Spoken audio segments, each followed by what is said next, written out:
Hello दोस्तों, मैं आपका फिर से स्वागत करती हूँ अपने चैनल में। और आज मैं आपको एक और प्रेमचंद की कहानी सुनाने जा रही हूँ, जिसका नाम है सवा सेर गेहूँ। किसी गांव में शंकर नाम का एक गरीब किसान रहता था। वह बहुत सीधा साधा आदमी था। वह अपने काम से काम रखता था तथा किसी का बुरा नहीं चाहता था। वह स्वयं भूखा भले ही रह जाए, परंतु उसके द्वार से कभी कोई भूखा नहीं लौटता था। एक बार एक महात्मा जी उसके द्वार पर आए, पर घर में केवल जौ का आटा ही था। लेकिन वह महात्मा जी गेहूं की रोटी खाना चाहते थे।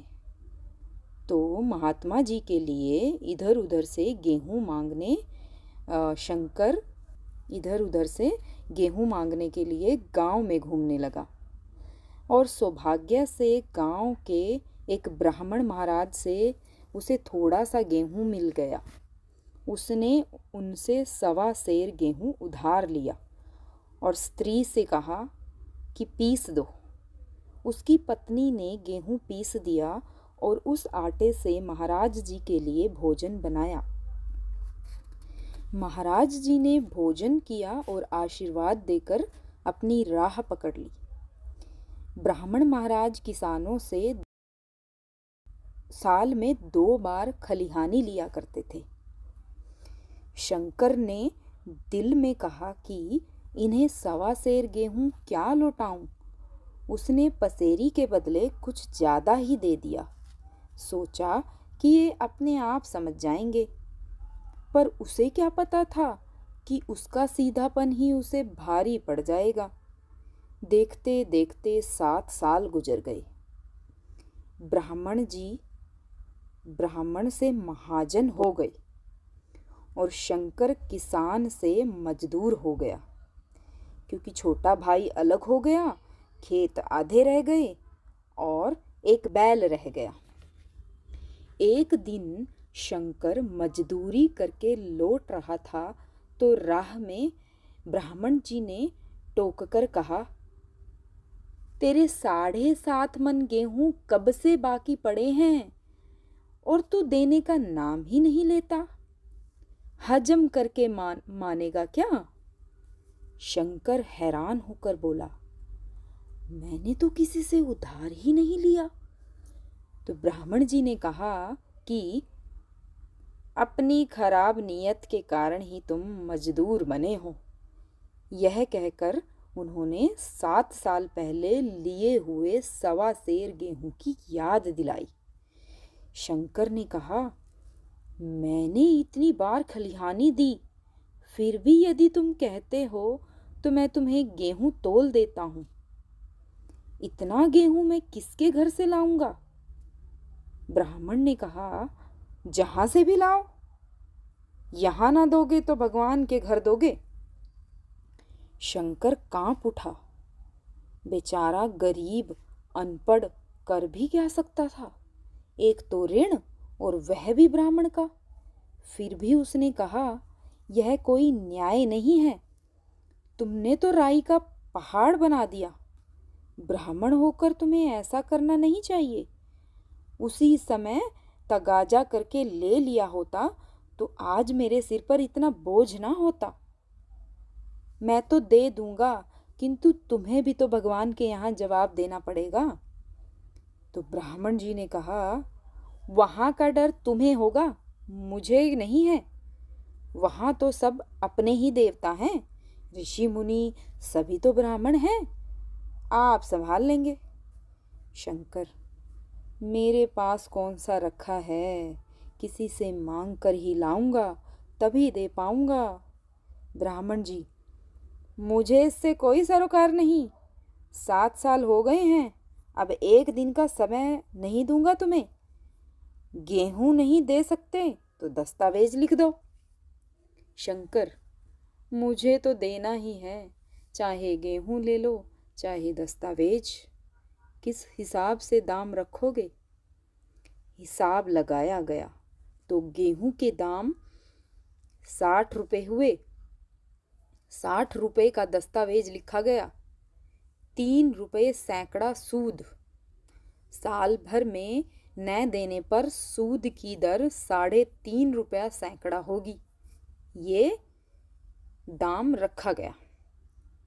गांव भर में ब्राह्मण की निंदा हो रही थी, लेकिन कोई मुंह से नहीं बोल रहा था, क्योंकि महाजन से सभी को काम पड़ता था। उससे कौन अपना व्यवहार बिगाड़े। शंकर ने साल भर कठिन तपस्या की। अवधि के पहले रुपया अदा करने का उसने व्रत सा कर लिया था। दोपहर को पहले भी चूल्हा न जलता था। रूखा सूखा खा कर बसर होती थी। केवल लड़के के लिए रात को रोटियां रख दी जाती थी। शंकर पहले रोज 1 पैसे का तंबाकू भी पी जाता था। यही एक व्यसन था उसका, जिसे भी वह त्याग कर चुका था। अब वह कठिन व्यसन भी इस व्रत की भेंट चढ़ गया। उसने चिलम पटक दी, हुक्का तोड़ दिया। कपड़े पहले ही पहनने को नहीं थे, अब प्रकृति की न्यूनतम रेखा तक पहुंच गए थे। साल के अंत में उसके पास 60 रुपये जमा हो गए।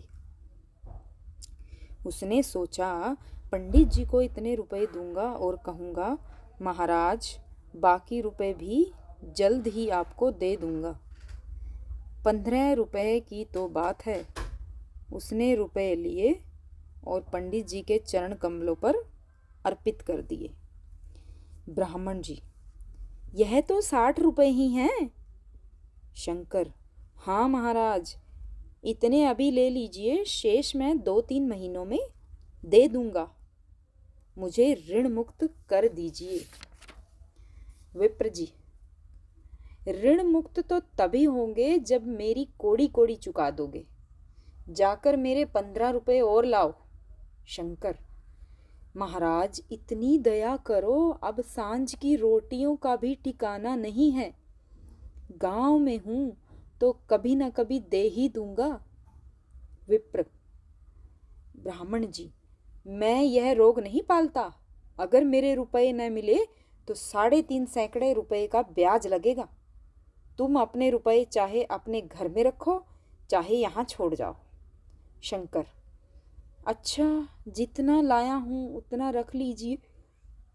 कहीं से 15 रुपये और लाने की कोशिश करता हूँ।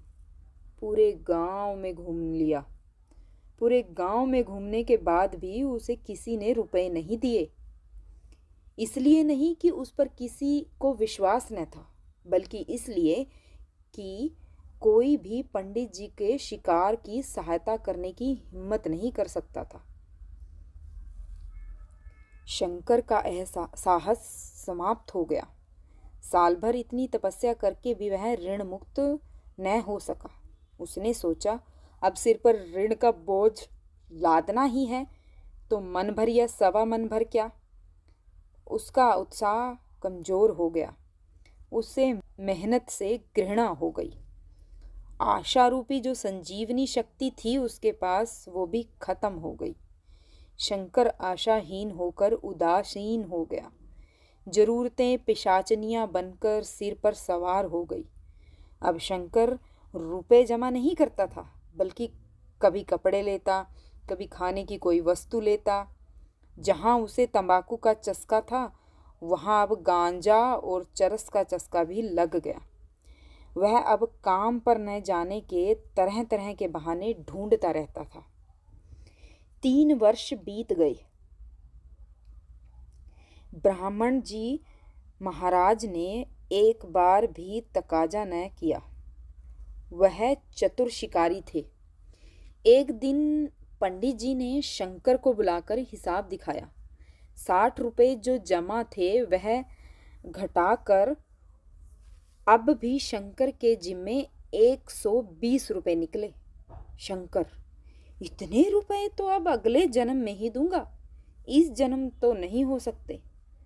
ब्राह्मण जी, मैं इसी जन्म में लूंगा। मूल न सही तो सूद तो देना ही पड़ेगा।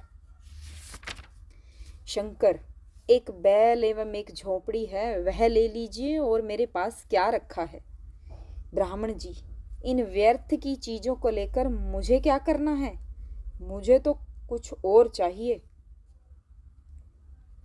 तुम मजदूरी करने कहीं और जाते हो, मुझे भी खेतों के लिए मजदूर चाहिए। तुम सूद में हमारे यहाँ काम करो। सच तो यह है कि जब तक तुम मेरा रुपया ना चुका दो, तुम तब तक कहीं और काम नहीं कर सकते। कहीं और कमाकर तुम मेरा सूद भी नहीं चुका सकते, तो मूल कैसे चुकाओगे? शंकर, महाराज, सूद में काम करूंगा तो खाऊंगा क्या? ब्राह्मण, तुम्हारी घरवाली व लड़के अपने लिए काम करेंगे? शंकर कुछ देर तक सोचकर बोला, यह तो जन्म भर की गुलामी हो गई। ब्राह्मण, कुछ भी समझो, मैं अपने रुपए नहीं छोड़ सकता। तुम भागोगे तो तुम्हारा लड़का भरेगा। इस अनीति की कहीं भी अपील नहीं थी। दूसरे दिन से उसने ब्राह्मण के यहाँ काम करना शुरू कर दिया। वह गेहूं के दाने जीवन भर उसके जीवन सिर से न उतरे। शंकर ब्राह्मण के यहाँ 20 वर्ष तक गुलामी करने के पश्चात स्वर्ग सिधार गया। 120 रुपये अभी तक उसके सिर पर सवार थे। पंडित जी ने उस गरीब को ईश्वर के दरबार में कष्ट देना उचित नहीं समझा। अब उन्होंने उसके जवान बेटे की गर्दन पकड़ी। अब वह भी विप्र जी के यहाँ घर मजदूरी करता है। तो यह थी मुंशी प्रेमचंद की कहानी सवा सेर गेहूं। ऐसी ही रोचक कहानियाँ सुनने के लिए मेरे चैनल को सब्सक्राइब करें और बेल आइकन को दबाना मत भूलिएगा। Thank you. बाय बाय दोस्तों।